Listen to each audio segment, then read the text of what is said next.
paz do Senhor, irmãos. Nos rendemos ao nosso Senhor, missão escola bíblica, agradecendo a Deus por mais um dia de vida. Senhor amado, nós louvamos te agradecendo por mais esse dia de vida que o Senhor nos concede, Pai. Muito obrigado, Deus Santo, Pai Celestial, pelo teu amor, pela tua bondade, pela noite dormida, pelo ar que respiramos, pela proteção divina, por tudo o Senhor tem nos concedido, damos graças, louvores e adoração. Pai Santo, Pai Celestial, vem nos abençoar nesta manhã, Senhor, recebendo nossa gratidão a Ti, Pai querido, e vem nos ensinar através da Tua palavra, pelo Espírito Santo. Deus abençoe cada irmão aqui presente, aqueles que não puderam vir, e desperte o Teu povo para buscar a Tua face, Senhor. Nós sabemos, Pai querido, que o Teu Espírito Santo tem poder para tocar nos corações e fazer algo novo na vida das pessoas, em nome do Senhor Jesus Cristo. Amém. Abra sua Bíblia. Colossenses capítulo 1, do verso 19, verso 30, vamos fazer a leitura responsiva como de costume. Filipenses capítulo 1, verso 19 ao versículo 30. Lição de número 4, Paulo tinha certeza de seu futuro seria um futuro abençoado, tanto se morresse como se ficasse vivo, liberto da prisão. Para ele diz assim: nada é a minha vida preciosa. Aleluia. Porque eu sei disto, me resultará a salvação, pela vossa oração, pelo socorro do Espírito Santo, do Espírito de Jesus Cristo.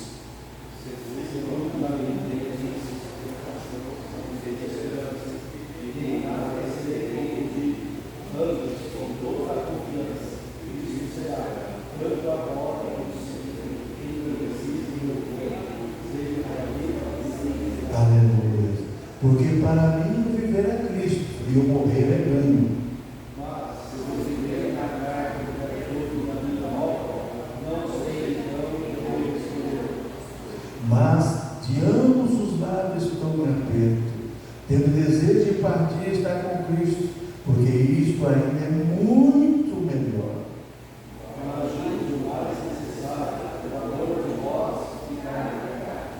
E tendo esta confiança, sei que ficarei e permanecerei com todos vós para proveito vosso e gozo da fé. Para que a vossa glória cresça por mim em Cristo Jesus, pela minha obra e a vós. Somente deveis portar-vos dignamente conforme o Evangelho de Cristo, para que quer vá e os veja, quer esteja ausente, ouça acerca de vós que estáis no mesmo Espírito, combatendo juntamente com o mesmo ânimo pela fé do Evangelho. E em nada vos contareis os que resistem, porque para eles na verdade tem de perdição, mas para a vossa salvação, Cristo é Deus. Porque a vós vos foi concedido em relação a Cristo, não somente crer nele, como também padecer por ele. Tendo eles um combate que já em mim tereis Cristo, e agora os que está em mim. Aleluia. Poder sentar, irmãos, hino 386 do nosso cenário, é uma proposta boa para nós essa manhã. 386. Glória a Deus, glória a Deus. Quão glorioso será o amanhã, quando vier Jesus o Salvador, as nações unidas como irmãs, boas-vindas darão ao seu Senhor. Não haverá necessidade de luz e resplendor, nem o sol dará luz, nem tampouco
Rei, e também o obreiro do Senhor, a igreja, a noiva do Cordeiro, estarão para sempre com o Senhor. Não haverá necessidade de luz e resplendor, nem o sol dará a luz, nem tampouco o seu calor. Ali pranto não haverá, nem tristeza nem dor, porque então Jesus, o Rei dos Reis, para sempre será o Consolador. Esperamos essa manhã gloriosa, amém, irmãos? Vamos ouvir a palavra do Senhor. O pastor Manuel vai ministrar essa lição aos nossos corações.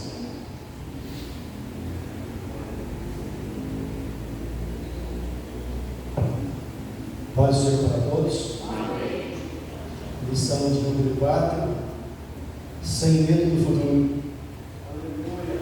O texto que é nos dado de Filipenses, capítulo 1, do 19 ao 30, e tem dado então o autor, tem dado esse título aqui para essa lição, sem medo do futuro. Introdução. Nessa sessão da epístola, o apóstolo Paulo revela a sua convicção de que seria liberto da prisão. Durante o período de encarceramento, ele aguardava o julgamento que poderia resultar em uma sentença de condenação à pena capital. O risco de morte era uma realidade, contudo, o apóstolo tinha a convicção de que o Senhor havia preparado um futuro abençoado. Suas palavras revelam destemor e demonstram que ele conduzia a sua vida sem medo do futuro. Então, o primeiro versículo que ele nos dá aqui, como base para a lição, é o versículo do capítulo 1, versículo número 19, que diz assim: porque sei que disto me resultará salvação, pela vossa oração e pelo socorro do Espírito de Jesus Cristo. Então, nós temos aqui, diante de nós, uma história sombria. Se você olhar para a situação e para o futuro, você vê nuvens negras, dificuldades. Afinal de contas, o apóstolo está colocado em uma grande dificuldade. E, humanamente falando, ele vai sair com a condenação, vai ser condenado à morte, porque diante dos tribunais injustos aí, geralmente não é feito justiça, é feito injustiça. Ele está preso por quê? Por pregar o Evangelho, por levar palavras de vida eterna a um mundo caótico. Ele não cometeu crime nenhum, mas está preso. E a condenação é algo que está a caminho. Mas mesmo assim, ele tem esperança. Então, o que esse texto nos ensina? Nos ensina que diante das grandes dificuldades, nós não podemos perder a esperança. E a esperança deles tem duas bases aqui. Tem duas bases que afirmam a sua esperança. Primeira base, a oração dos irmãos em favor dele. A segunda base, a esperança no Espírito de Cristo. Então, juntam-se duas coisas importantíssimas nesse texto: a vossa oração e o socorro do Espírito de Jesus Cristo. Duas coisas importantes que devem manter a nossa esperança acesa. A oração. Nós oramos uns pelos outros. Eu oro por você, você ora por mim. E através dessa oração, junto com o socorro do Espírito. Então, em última análise, o poder não está na oração, mas no socorro do Espírito. Ou seja, nós não temos uma oração forte, nós temos um Deus forte que atende as orações. Irmão, vou fazer uma oração forte por você. Não existe isso aí. Existe um Deus forte que atende a oração de pessoas fracas. que são dependentes da ajuda do Espírito Santo. Então o ponto 1 aqui que ele dá é confiança no poderoso agir de Deus. Deus vai trabalhar por você, Deus vai agir por nós. Por isso que nós podemos manter uma esperança. Nós temos uma esperança. No meio de um mundo caótico, no meio de algo que conspira sempre contra nós estamos sempre andando na contramão do mundo. Como o pastor Oswaldo falava lá no São João de Vitória, a igreja anda na contramão do mundo. Nós andamos na contramão do mundo. O mundo nos odeia. O mundo quer ver a gente destruído. O mundo quer ver o nosso fim. Interessante que quando a igreja for arrebatada, haverá no mundo uma grande alegria, tão livre desses crentes. É como lá em Êxodo, né? Em Êxodo foi falando para Moisés, né, para o povo, os egípcios vão implorar para vocês irem embora daqui, e não vai dar tempo de vocês arrumar nada, não dá tempo de nada. Fica preparado, porque eles vão expulsar vocês daqui e não vai dar tempo de arrumar nada. Não deu tempo nem da massa do fermento fazer efeito na massa. Eles tiveram que comer pão sem crescer. Por quê? Porque não deu tempo do fermento fazer efeito. Porque o povo foi lá e falou: vai embora daqui, senão nós todos vamos morrer. Interessante, né? Nós somos o bom cheiro de Cristo, mas para quem é para a salvação. Quem não é da salvação, nós somos um cheiro mau, cheiro de morte, cheiro de vida para quem tem vida e cheiro de morte para quem tem morte. Então, os egípcios falaram: vai embora logo daqui, sobe daqui, desaparece daqui. Assim o mundo quer ver você bem longe. Os pecadores, os que amam a imundícia, quer ver você bem longe. Sabe por quê? Porque a tua presença restringe eles, a tua presença envergonha eles.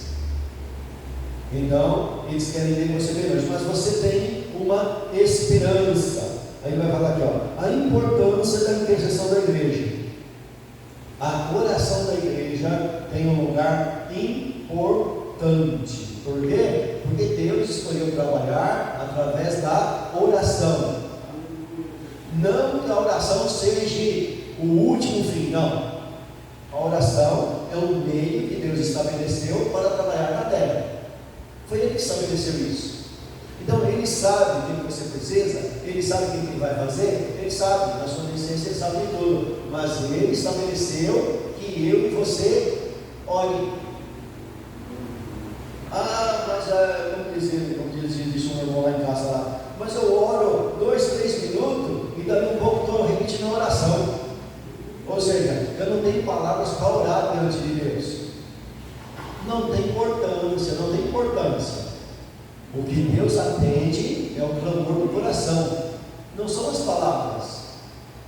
Sobre as palavras, está dito pelo apóstolo Paulo que nós não sabemos orar como convém, mas o Espírito Santo é que traduz a oração.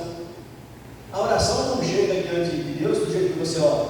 A oração chega diante de Deus traduzida pelo Espírito Santo. E está escrito que Ele então intercede por nós com gemidos inexprimíveis. Então, no ministério de oração da igreja, nós temos um auxílio importante, o auxílio do Espírito Santo. Então, como diz aqui no versículo 19, nós temos que manter uma esperança, porque sei que disto me resultará salvação. Eu sei, eu acredito, eu tenho esperança que Deus atende a oração da igreja mediante o auxílio do Espírito Santo. Então, na oração, você não está orando sozinho. Você está de joelho sozinho ou sozinha? O Espírito Santo está intercedendo por você neste momento. Então, a importância da oração da igreja. Paulo estava preso em Roma por acusação dos judeus Jerusalém de que estava pregando outro evangelho, outro Senhor que não era César. Interessante, né? O pastor Pedrosa, há algum tempo atrás, ele disse uma coisa importante, que para condenar Jesus Cristo, os inimigos se unem. Tinha duas classes lá no concílio para crucificar Cristo: os herodianos e os saduceus. Saduceus e fariseus eram inimigos igual gato e cachorro, mas para condenar Jesus, eles se uniram. Aqui no caso aqui dos judeus, eles eram terrivelmente contra César. Por quê? Porque César tinha invadido o país deles. Então eles eram terrivelmente contra César. Mas para condenar Paulo, eles se fingiram amigo de César. Eles eram amigos de César. Se for para condenar Paulo, a gente vira amigo de César. Então, olha, não se engana não. As pessoas, para condenar você, elas se unem. Elas se unem, se juntam na mentira e faz a mentira parecer que é verdade. E você não tem chance nenhuma contra eles, a não ser a esperança em Deus, na justiça de Deus. Porque no julgamento deles, é como Davi dizia: olha, eles dizem, não há salvação para ele em Deus. Os inimigos fingem até ser religioso para condenar você. E aonde está a tua esperança? A tua esperança está em Deus. Então eles agiram movidos por inveja de Paulo, que estava pregando a Cristo e levando multidões a crerem no Evangelho. O interessante é que esse negócio de provocar ciúmes está escrito lá em Isaías, que Deus um dia iria pagar o povo de Israel com a mesma moeda. O que é isso, pagar o povo de Israel com a mesma moeda? Durante o período da aliança do Velho Testamento, o povo judeu fez vários ciúmes para Deus. De que maneira? Arrumando outros deuses, arrumando outros namorados das nações. Aí Deus falou para mim: não, mas eu vou pagar para vocês na mesma moeda. Do mesmo jeito que vocês fizeram comigo, arrumando outros deuses, outros namorados e confiando em outros deuses das nações, eu vou fazer a mesma coisa com vocês. E o que Deus fez então? Tira Israel como nação do Evangelho e envia o Evangelho para os outros povos. Aí o povo de Israel ficou como? Enciumado.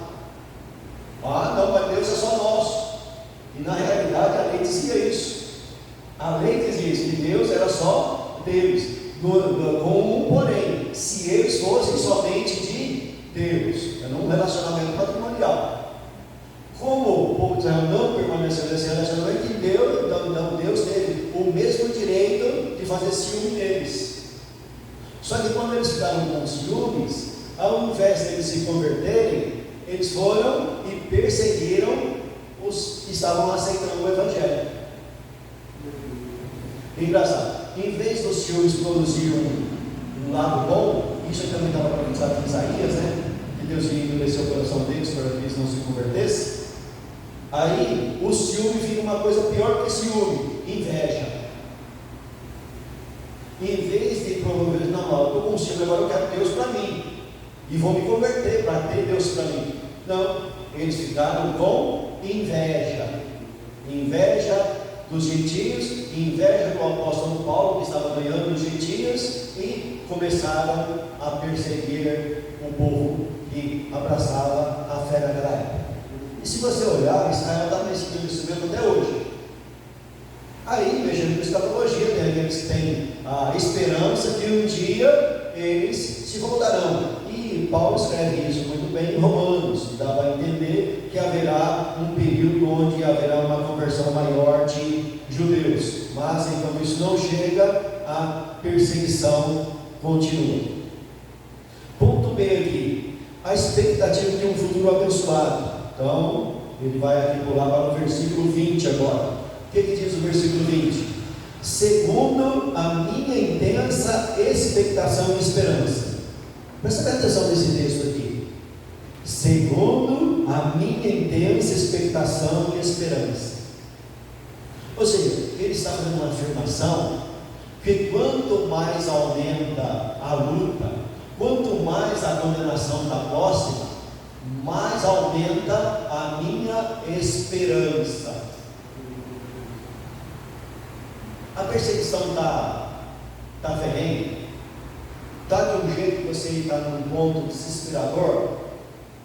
Vá até a Bíblia, vá até a ajuda do Espírito Santo e acende a chama da esperança na tua vida. Tem um ditado aí que a esperança é a última que morre. E eu vou dizer para você, a tua esperança nunca vai morrer. Eu tenho uma intensa expectação e esperança. Expectação é algo que tem que estar lá de dentro. Expectativa, a minha expectativa é de salvação, de libertação.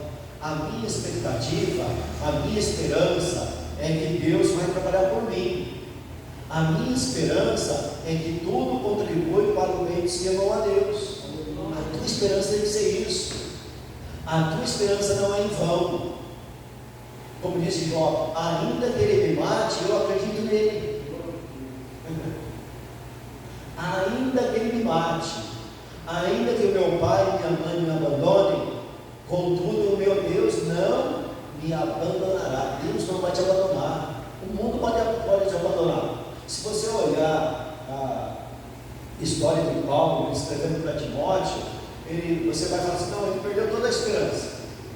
Ele diz, olha, todos me abandonaram, ninguém me assistiu na minha primeira defesa, não tive nenhum advogado que veio me defender, ninguém me defendeu em nada, bem pelo contrário, os que eu pensei me abandonaram, todo mundo me abandonou, mas o meu Deus não me abandonou. Ainda que todos te abandonem, ainda que a família te abandone, ainda que a igreja vire as costas para você e pare de orar por você, Deus não te abandona, Deus não te deixa. Eu tenho uma intensa expectação e esperança de que em nada serei confundido. O que ele está dizendo aqui? Eu não vou ser envergonhado, não. Você sabe que nas disputas aí, quando te negam justiça, humanamente falando, você fica envergonhado, porque você perdeu. Aquele que estava te perseguindo está cantando vitória. Tem uma aí, o camarada está lá por cima, andando de cabeça erguida, e você sem nada. E algumas pessoas que conhecem mais a fundo, olham e sabem que você, perdedor, está com a razão. Mas o que a pessoa pode fazer por você? Nada. E humanamente falando, você está nu diante de uma situação que você perdeu. Alguém que te acompanhou nos bastidores sabe, mas não pode fazer nada por você, você perdeu. E o camarada que contou a mentira, que fez a falcatrua, está lá andando por todo o bairro de cabeça erguida e ainda estende a mão e fala, está vendo o que acontece com quem se levanta contra o ungido de Deus? E você perdeu. Porque Paulo aqui, ele está preso. Quem é que ganhou? Quem que está ganhando? São os judeus que entregaram ele na mão de César.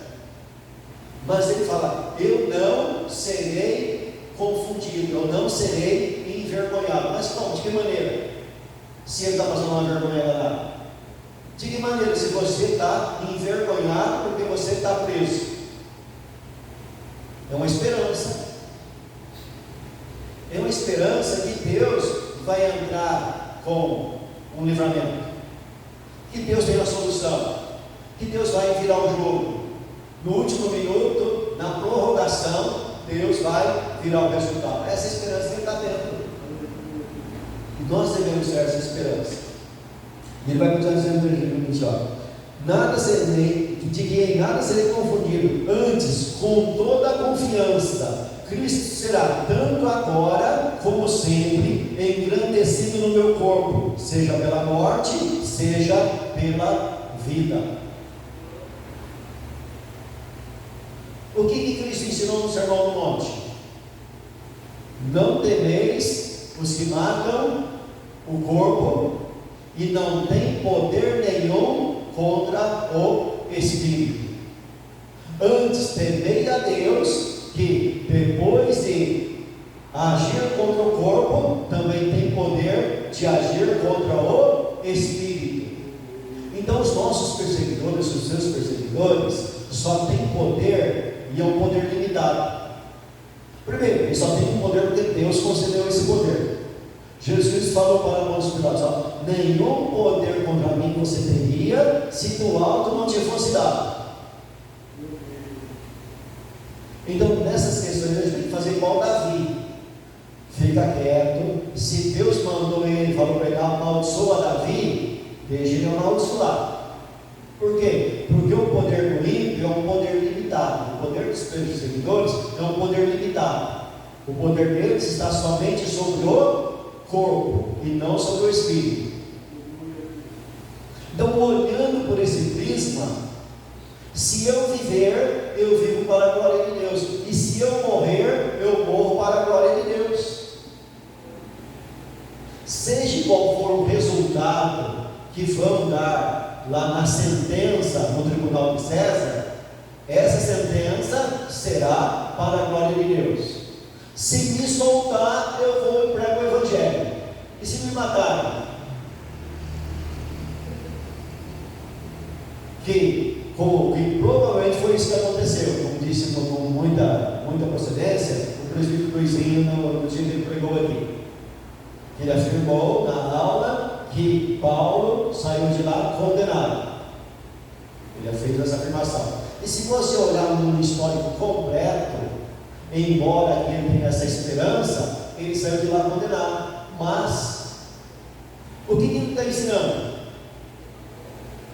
Se ele vivesse, ele ia continuar pregando o Evangelho. Mas e se ele morresse? Vai continuar pregando o Evangelho. De que maneira? Através dos escritos dele. Que até hoje a igreja usa os escritos de Paulo. Quem é que ganhou? Quem que foi vitorioso? Então você tem uma esperança. E tem que ter essa esperança. No resultado final, a tua esperança humanamente foi para o brejo, porque não aconteceu do jeito que você estava esperando. Mas Deus, dentro da sua soberania, Ele usa o mal que o inimigo planejou para benefício da sua igreja. Tudo é para o benefício da igreja. Nada foge do controle de Deus. Deus é soberano. Deus é soberano no livramento e Deus é soberano também na perseguição. Todos os heróis da fé do passado, você conta no dedo os que escaparam do assassinato. A maioria dos heróis da fé foram assassinados. Você conta no dedo. Você tem lá um Isaac, que morreu de velhice. Você tem um Abraão, que morreu de velhice. Você tem um Moisés, que sofreu muito, mas morreu de velhice, mas sofreu, feito um condenado. Mas se você olhar para todos eles, o sofrimento fez parte da vida cotidiana deles. E a maioria deles terminou a vida no assassinato, começando por Abel. E quem que matou Abel? O seu irmão. Quem é que persegue a própria igreja? Meu amigo, a maior perseguição não está fora, a maior perseguição está dentro. Quem que perseguiu os apóstolos eram os irmãos dos apóstolos, que era tudo judeu. Quem que matou os profetas de Deus no Velho Testamento? Não foi o povo de Israel? Não era o povo de Deus?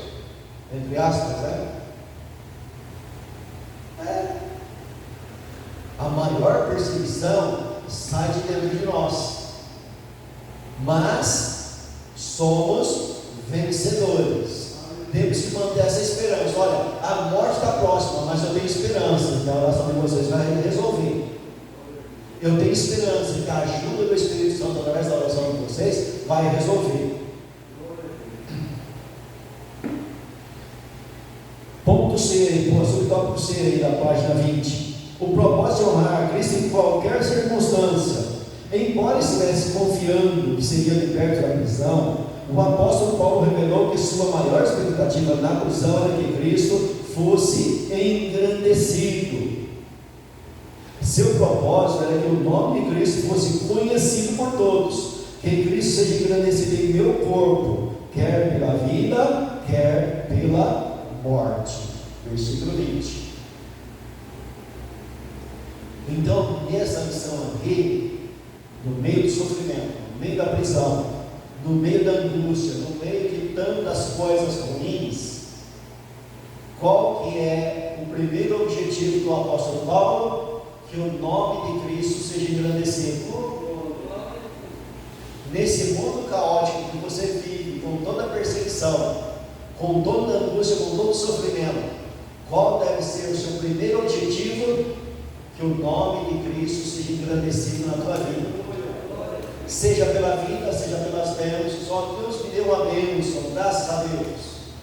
Mas agora veio uma grande angústia, uma grande perseguição. Que o nome de Cristo seja engrandecido, tanto na bênção como na perseguição, tanto na vida como na morte.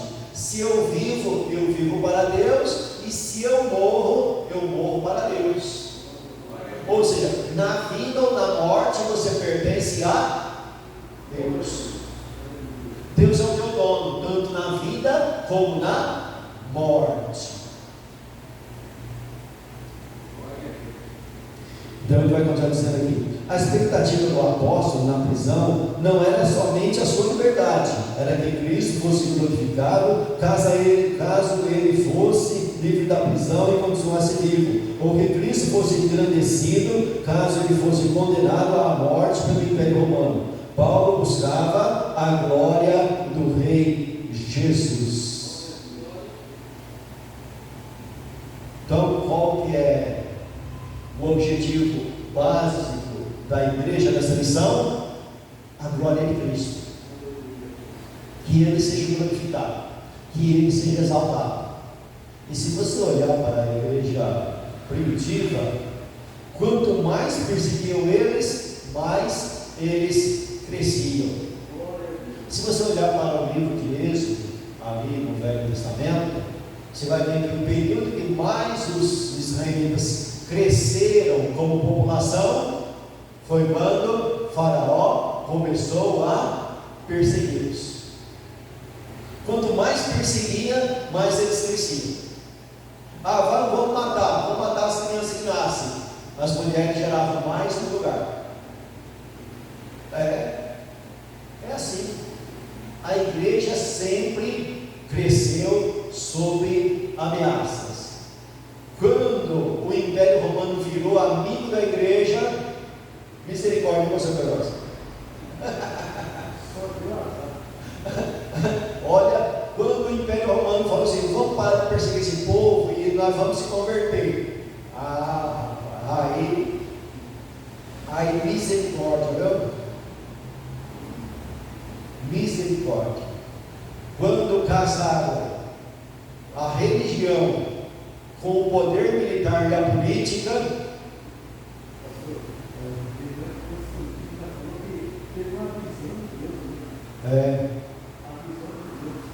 isso, ele diz que teve uma visão de Deus, aonde ele via uma cruz, né? E naquela cruz ali, ele ganhava a batalha. E ele até falou que realmente ele deu um testemunho que venceu uma batalha lá, através dessa visão. Aí, político, quando ele quer, ele vira crente, ele vem na igreja, se ajoelha, finge que se converteu,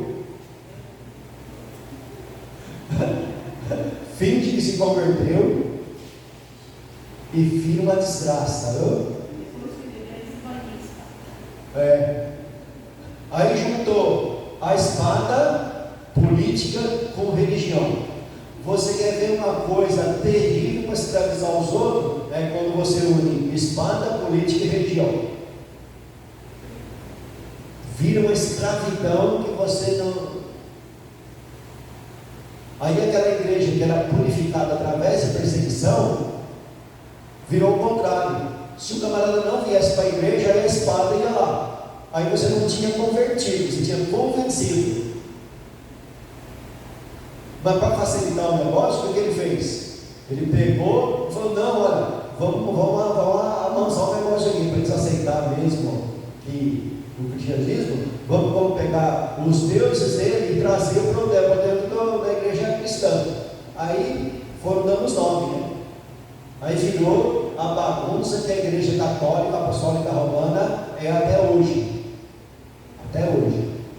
Tá? Essa confusão aí veio desse período do Constantino, quando casou religião com espada e política, virou um salseiro só. Então, propósito de honrar a Cristo em qualquer circunstâncias. Tópico 2 aí, uma escolha difícil. Sempre existem escolhas difíceis para a gente fazer.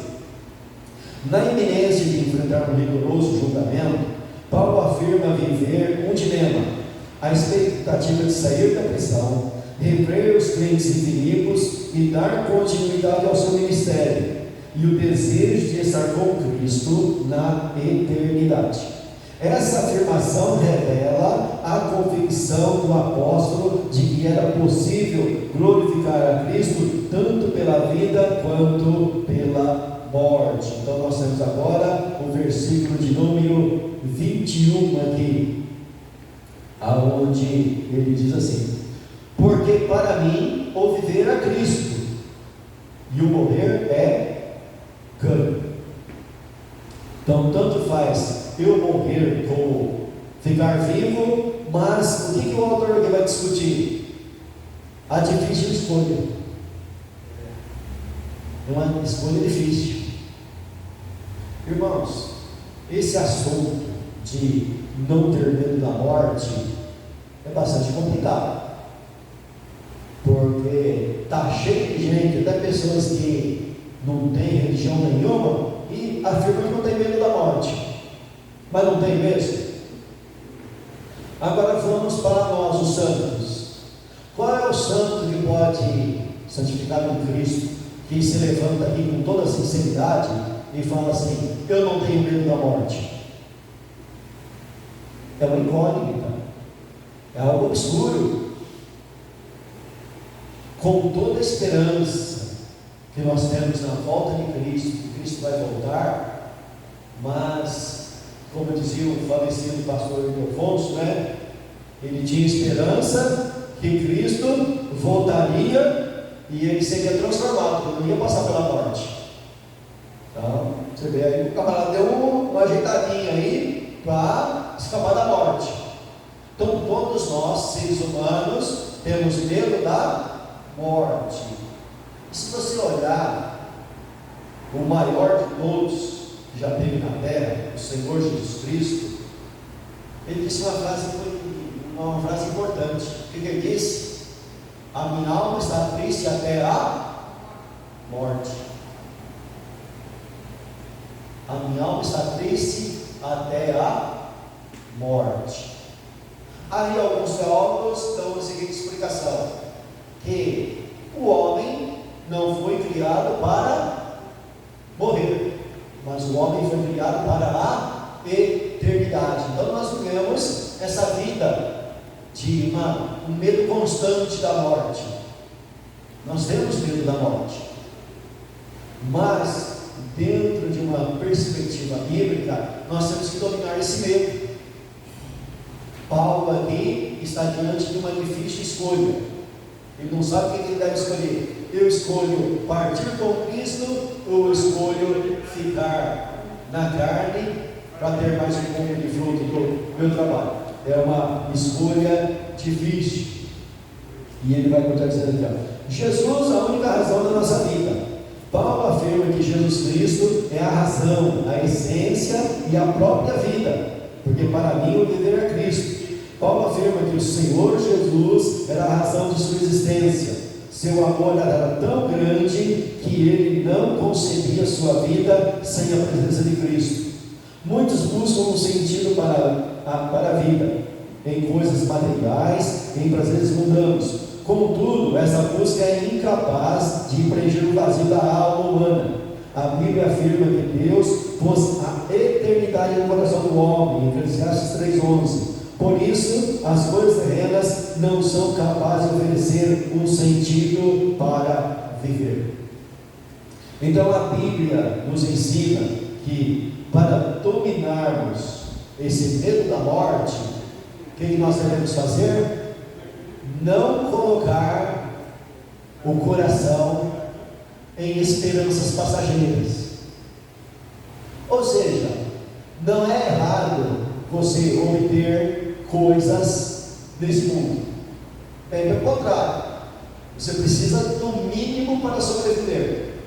Enquanto estivermos nesse corpo, nós precisamos de alimento, nós precisamos de roupa, nós precisamos de habitação. Existem as coisas terrenas que são legítimas e lícitas. Agora, em nenhuma delas nós podemos colocar a nossa esperança. Nós sempre falamos assim e ouvimos de muitos irmãos: vamos aproveitar e honrar a liberdade que nós temos no nosso país. Nós temos liberdade para carregar a Bíblia, nós temos liberdade para fazer o culto, o dia e a hora que quisermos. Liberdade nós temos, e é muito bom.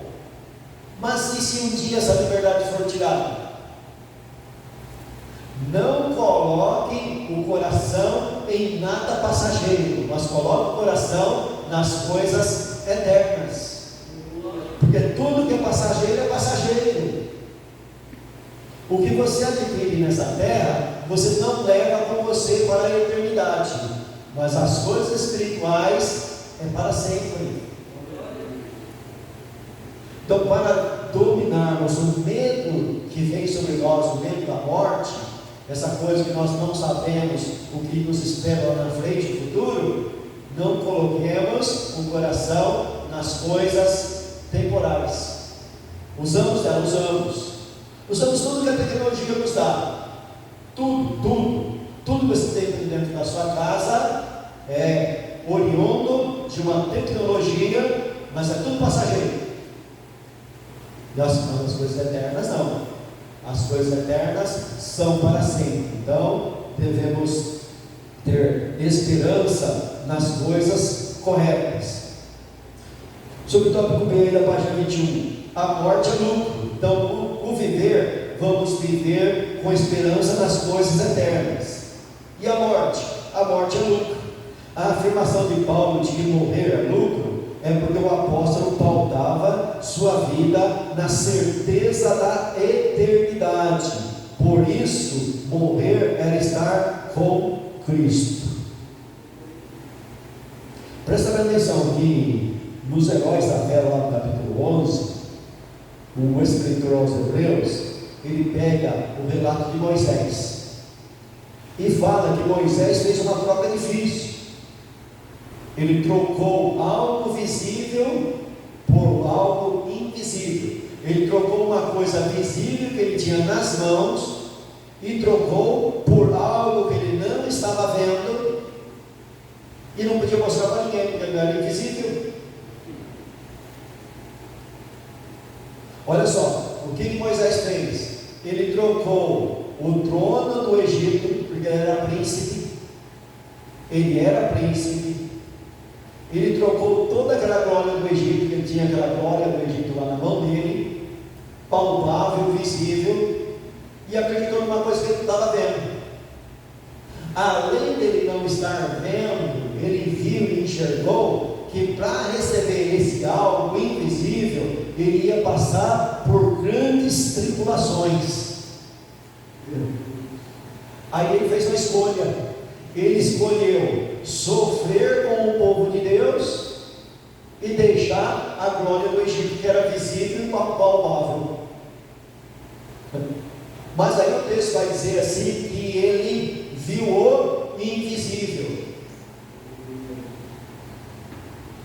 foi o invisível que ele viu? Ele enxergou espiritualmente que a glória do Egito existia, estava na mão dele, mas era perecível, acabava ali. E o que Deus estava prometendo era para a eternidade, a despeito do caminho do deserto. E ele fez a escolha.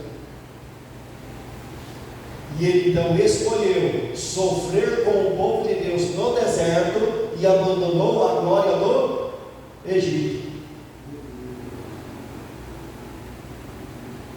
Ou seja, é as palavras de Cristo: aquele que achar a sua vida, perdê-la-á, mas quem perder a sua vida por amor de mim, achará. É uma troca que você faz. E isso aqui está sendo ensinado nesta lição. É algo difícil, mas você precisa espiritualmente enxergar que aquilo que Deus está te dando é para a vida toda, é a eternidade, é salvação, é libertação em Cristo, é vida em Cristo, é um reino eterno, é algo que não é passageiro igual a glória humana. O reino humano, as coisas humanas têm uma certa glória, mas é passageira, e o que Deus está nos dando é para todo o sempre. Então a morte é lucro. Razões para continuar vivendo, versículo 24 e 25, vamos ler aqui o 24 e 25 aqui, e para você ver que o negócio é difícil. Mas julgo mais necessário, por amor de vós, ficar na carne. Interessante, né? O que significa aqui a palavra carne? Porque você tem que ver muitas das vezes o contexto que a palavra está sendo usada. Existe contexto que a palavra carne significa pecado. Aqui não. Aqui é o seu viver diário, que é o que você vive nesse corpo, que dentro desse contexto, esse corpo deve ser separado para a glória de Deus. E enquanto estamos vivendo nesse corpo aqui, nós temos um trabalho nesse corpo a ser realizado, que é para a glória de Deus, que é qual o trabalho? Pregar o Evangelho. E pregar o Evangelho dentro desse contexto aqui, traz para Paulo e para nós uma recompensa individual e coletiva. A individual é que Paulo vai receber uma recompensa de Deus por estar pregando, ensinando, e a coletiva é que esse povo vai receber uma edificação espiritual através do apóstolo. Então existe um benefício aqui mútuo entre nós. Nós somos um corpo e nós somos beneficiados mutuamente com o nosso trabalho. Cada um trabalha para o benefício do seu próximo. Quando o negócio não vira missão pessoal, né? Quando não vira missão pessoal, então acontece igual lá em Gálatas. Um começa a morder o outro e um destruir o outro. Então, o ser humano tem uma capacidade grande de pegar a bênção de Deus e transformar em maldição. Então temos que tomar muito cuidado. Mas aqui, o viver na carne que ele está defendendo aqui é pregar o Evangelho, fazer a vontade de Deus e uns aos outros serem edificados pela fé mútua e pela convivência, pela comunhão.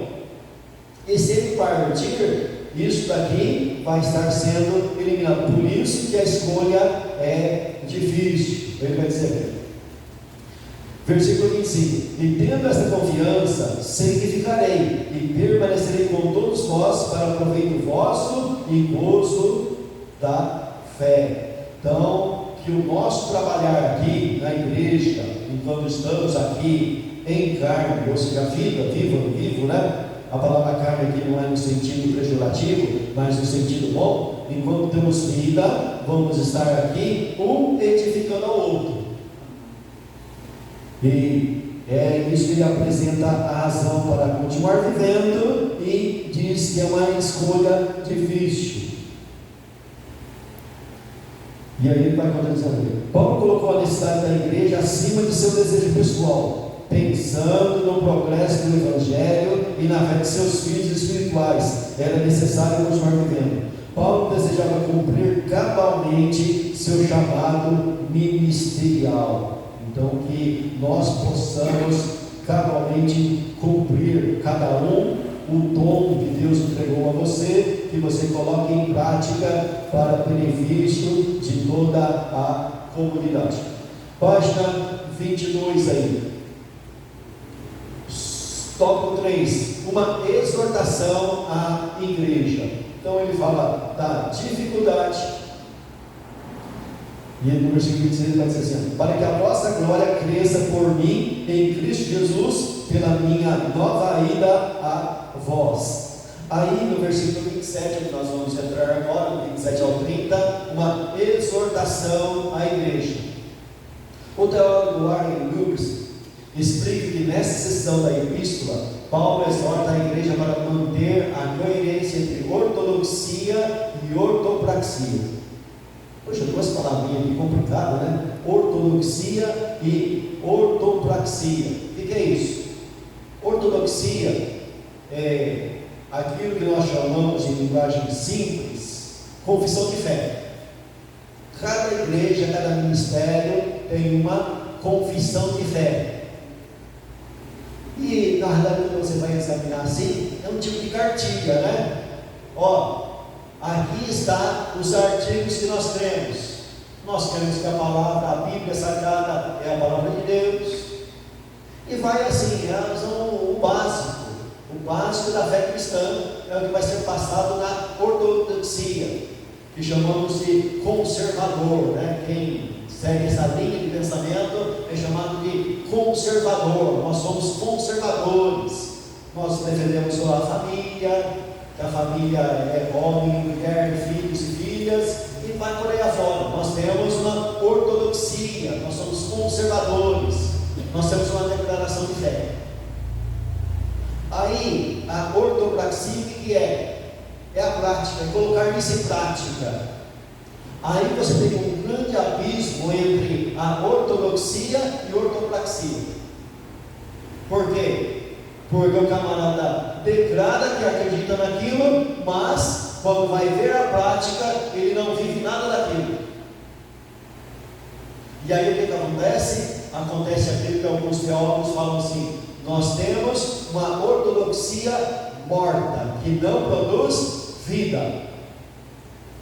Olha, temos do lado teológico grandes ensinamentos, grandes discursos, grandes compêndios de inteligência pura na ortodoxia, mas não produz vida nenhuma naqueles que estão adeptos dessa ortodoxia.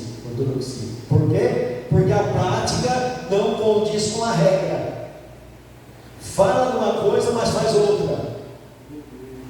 É aquele que você vai ver em Cristo repreendendo os doutores da lei, os fariseus, que eles tinham um ensinamento e Cristo dizia: olha, aquilo que eles ensinam para vocês, faça tudo, só não faça o que eles fazem, porque eles mandam, mas não colocam em prática. Eles mandam, mas faz tudo ao contrário. É igual o pai da Marlúcio, coitado, né? Falou para a filha: olha, faça o que eu mando, mas não faça o que eu faço. Não é porque você estiver fumando que você vai fumar também. Então, faça o que eu mando, mas não faça o que eu faço. E está cheio de gente assim: faça o que eu mando, mas não faça o que eu faço. O camarada pega assim, né, o texto de Paulo: sede meus imitadores, como eu sou imitador de Cristo. Irmãos, não olha para mim não, olha para Cristo, porque se você olhar para mim você vai cair. Ah, mas Paulo podia dizer isso, mas eu não. É a diferença entre ortodoxia e ortopraxia. Então é isso aqui que, porque Paulo, se você olhar as cartas de Paulo, ela sempre começa assim, a maioria, ela começa com teologia e termina com vida prática. Então a divisão de qualquer carta de Paulo, você vai ter essas duas divisões simples: a divisão da teologia, se você quiser usar uma palavra teoria, né? A teoria, e depois você vai ter a prática. E às vezes ele escreve e mistura as duas coisas, é igual ele fez aqui em Filipenses. Ele começou a falar um pouco de teologia, bem simples, e já colocou uma exortação prática. É aquela história lá, teologia prática. É aquilo que nós praticamos dentro daquilo que nós aprendemos. Aprendemos a lição, aprendemos a tabuada, aprendemos a cartilha e agora vamos colocá-la em prática. Ou se você preferir, Tiago, né? Seja praticante e não ouvintes. Ouviu um discurso, o discurso estava bonito, a pregação foi bonita. Então, começando pelo pregador, a sua pregação foi bonita, coloca em prática. Você ouviu o discurso foi bonito, coloca em prática. Então, nós devemos praticar um ensino de vida comprometido com a palavra de Deus, sobre o tópico A e no tópico 3 aí, uma exortação à igreja. A expressão utilizada por Paulo: vivei acima de tudo por modo digno do Evangelho de Cristo. Vamos ler lá o versículo 27 aqui. Versículo 27. Somente deveis portar-vos dignamente conforme o Evangelho de Cristo, para que, quer vá e vos veja, quer seja ausente, ouça acerca de vós que estáis no mesmo Espírito, combatendo juntamente com o mesmo ânimo pela fé do Evangelho. O que ele está dizendo aqui? Portar-vos conforme o Evangelho de Cristo. Vocês ouviram o Evangelho? Acharam ele muito bonito? Então agora se comporte como o Evangelho está mandando. E tem uma coisa: tanto faz eu estar solto ou estar preso. Tanto faz eu ter vida ou ser solto da cadeia de Paulo. Vocês têm que ver primeiro uma coisa mais importante do que tudo: viva a palavra de Deus. Coloque em prática a palavra de Deus. Se eu for solto, coloque a palavra de Deus em prática. Se eu for condenado, coloque a palavra de Deus em prática. O pregador, o pastor sumiu da igreja, coloque a palavra de Deus em prática. Se ele estiver no culto, coloque a palavra de Deus em prática. Se ele desapareceu, coloque a palavra de Deus em prática. Ou seja, não seja dependente de líder, de homem nenhum, de mulher nenhuma, de abençoado nenhum. Seja dependente da palavra de Deus. Por quê? Porque pode ser que Deus resolva soldar Paulo e pode ser que não. Embora parece que é uma contradição, né? Porque diz que tem esperança. Sim, você deve orar com toda esperança. Mas e se Deus tiver uma resposta diferente? Você tem que se contentar com a resposta de Deus e colocar a palavra em prática. Praticar a palavra. Aí ele vai aqui então dizer, subtópico B, na obra de Deus a união é imprescindível. Nessa epístola, Paulo deixa claro que a igreja de Filipos passava por um problema sério na área de relacionamento entre os irmãos. Isso daqui, ele cita aqui logo nesse capítulo primeiro aqui. Depois lá para frente você vai voltar nesse estudo, você vai aprender com mais propriedade sobre a união da igreja. Porque queira ou não queira, onde você coloca duas pessoas, sempre tem conflitos de pensamento. Pega pela família, começa o casal, tem conflitos de pensamento. Aí nascem os filhos, cada filho tem um pensamento, não é? O filho A não é igual ao filho B. O casal teve 2 filhos, um filho é diferente do outro. Né, filho? Teve 3 filhos, os 3 são iguais? São mais ou menos? São diferentes, né? Aí você vem para a igreja. A igreja tem quantos filhos de Deus? todos não batem o mesmo pensamento. E aí, só tem uma coisa a ser feita: por amor a Deus, por amor à palavra, naquilo que dá para ceder, porque tem coisa que você não pode ceder. Quando você vai falar sobre isso, por isso que é uma outra aula. Aqui é só dar apenas uma introdução no assunto. Porque tem coisa que você não pode ceder. Você pega a igreja, na igreja todos são filhos de Deus? Você responde não. Na visível não. Aí você tem que identificar quem não é de verdade, porque quem não é de verdade, você não pode concordar com ele. Você não pode ter o mesmo pensamento dele. Mas quem é de verdade, você tem que fazer concessão. Tem coisa que não, parece que não dá, mas vamos. Tem coisas que você pode abrir mão. E dentro das questões teológicas, tem muita coisa que você tem que abrir mão mesmo. Porque tem coisas que, mas peraí, né? Isso vai levar a mim a quê? Tem certas discussões que você ouve, você fala, não, isso aí deixa só no mundo acadêmico. Isso é para o mundo acadêmico, lá para os teólogos lá, que não tem o que fazer. Porque se o cara tiver o que fazer, ele não entra naqueles assuntos lá. Agora, quando está cheio de teólogo que não tem o que fazer, aí eles ficam debatendo, ficam com picuinha. Que são as picuinhas que atrapalham o andamento da obra. Então, a união, e a igreja de Filipos, apesar de ter muitos elogios do apóstolo Paulo, e ele sabia muito bem que tinha coisa errada. Uma das coisas erradas é que a igreja não andava com o mesmo pensamento. E hoje em dia, misericórdia, né? Nesse retalho de denominações, cada um puxa para um lado. E é difícil, hein? É complicado. Então, nessa vez, Paulo deixa claro que a igreja de Filipos passava por um problema sério na área de relacionamento entre os irmãos. Havia desunião. Aí já é no capítulo 2. Por isso o apóstolo fez essa exortação para que prevaleça na igreja o princípio da unidade. Ele afirma que qual que é o princípio da unidade entre nós? É o Senhor Jesus Cristo. Ele afirma que todos deveriam lutar juntos pela fé evangélica. Então, nós estamos embaixo da mesma fé. Por que eu vou ser seu inimigo e você vai ser meu inimigo? Se nós estamos defendendo o mesmo Deus, o mesmo evangelho, a mesma palavra, por que eu vou ser seu inimigo?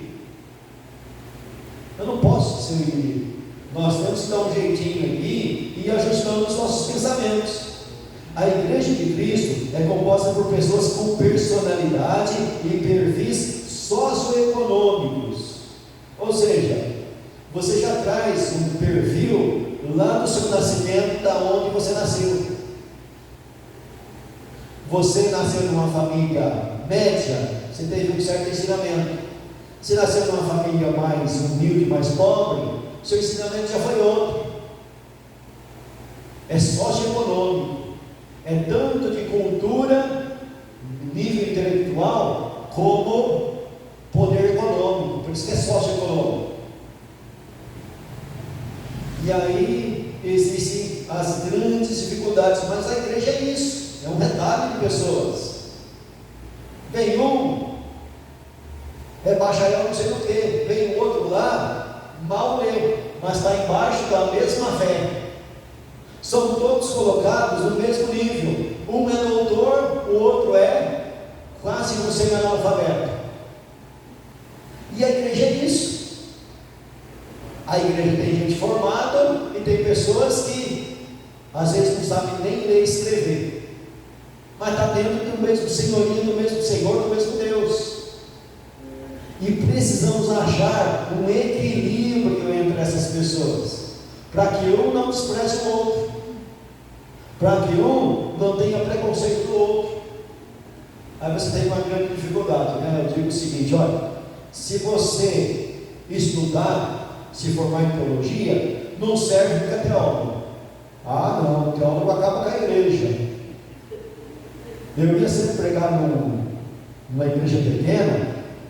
Aí acho que lá pela terceira ou quarta vez que eu fui lá pregar, o camarada que era um dos dirigentes pegou de público e falou assim: ah, eu não sabia que o pastor Manuel era teólogo. eu falei, pronto, acabou com tudo. O camarada está achando ruim que eu estudei. Ou seja, para ele ser bom tem que ser burro, tem que ser ignorante. É um preconceito contra estudar. E já tem os outros que se exaltam demais. Não, mas aqui tem que ter PhD, tem que ter no mínimo 2 faculdades, senão não prega. São os opostos, não sabem conciliar as coisas. E a gente tem que resolver esses problemas, essas dificuldades. Aí você fica naquela, se eu for em tal igreja, eu não sirvo porque eu não estudei ao nível que eles querem. E se eu for na outra, eu não sirvo também porque eu estudei, eu não estou naquele baixo nível de ignorância que eles aprovam. É complicado. É bem complicado. Mas a igreja é isso. Vem gente de todo tipo, de todo jeito. Nós temos que aprender a conviver e tentar achar uma solução. C. Sem medo dos adversários. A igreja de Filipos estava enfrentando severa perseguição. Por isso, o apóstolo Paulo exorta os cristãos a encarar os adversários sem temor. O apóstolo explica que sofrer perseguições por ser fiel ao Evangelho não é motivo de vergonha, mas sim de alegria e honra. Então, no versículo 29 aqui, ele vai falar sobre esse assunto. Versículo 29 aqui: porque a vós vos foi concedido em relação a Cristo, não somente crer nele, como também padecer por ele. Ah, mas o Evangelho não é isso? É. O Evangelho é concedido a você crer no Senhor Jesus Cristo e sofrer por amor a Ele. Olha que bonito. Mas é isso o Evangelho? O Evangelho é isso. Não existe Evangelho sem cruz. O Evangelho tem cruz. Se largar a cruz de lado, não é Evangelho. Olha você. Ninguém gosta de sofrer. E se você olhar, não, ninguém está buscando sofrimento. Mas o sofrimento vem até nós e tem um lado pedagógico no sofrimento, tem um lado educativo. Tem um lado que eu digo assim, olha, sempre quando eu vejo o negócio ficar ruim para o meu lado, é porque vai chegar uma grande bênção. É assim que eu encaro. Ah, está difícil, está dando tudo errado, então vai ter uma grande bênção para mim ali na frente. Deus tem um ensinamento para mim aí nesse sofrimento. Deus tem uma grande vitória para mim aí nesse sofrimento. Interessante, quando Moisés foi lá para libertar o povo de Israel, o que aconteceu? Eles estavam sofrendo, aumentou o sofrimento. O sofrimento aumentou tanto que Moisés duvidou quando foi para Deus: Deus, desde que eu cheguei aqui, o Senhor não libertou esse povo, e aí aconteceu o contrário. Ele ficou tão desanimado que ele não queria mais ir lá falar com o faraó. Deus precisou falar com ele 2 vezes para ele retornar no faraó. Por quê? Porque ele desanimou diante do sofrimento que aquele povo enfrentou depois que ele chegou. E o povo ainda falou para ele: o que você fez para a gente aqui? Agora que o negócio ficou feio do nosso lado.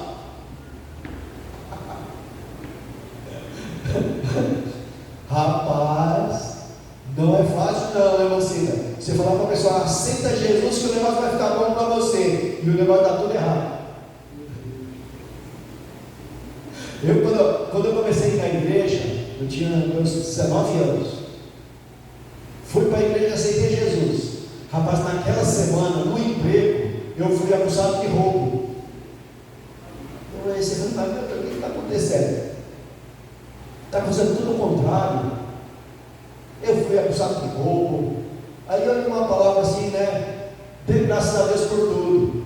Eu falei: Senhor, obrigado por você me acusado de roubo. Eu agradeci a Deus. E aconteceu uma reviravolta lá no emprego e o negócio ficou bom para o meu lado. Mas é assim. É assim. O sofrimento, a perseguição vem logo em seguida que você aceita Jesus. Já começa. E vai isso aí a vida toda. A cruz nunca te larga. É a vida toda que vai.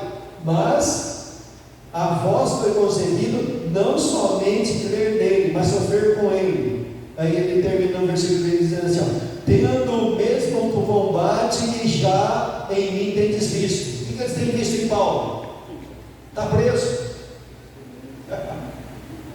Qual o combate que ele tem visto em Paulo? Está preso. Preso por quê? Porque pregou o Evangelho. Perseguido. Tem o mesmo combate. Não deixe de combater, não. Continue combatendo pela fé. E agora ouvis estar em mim.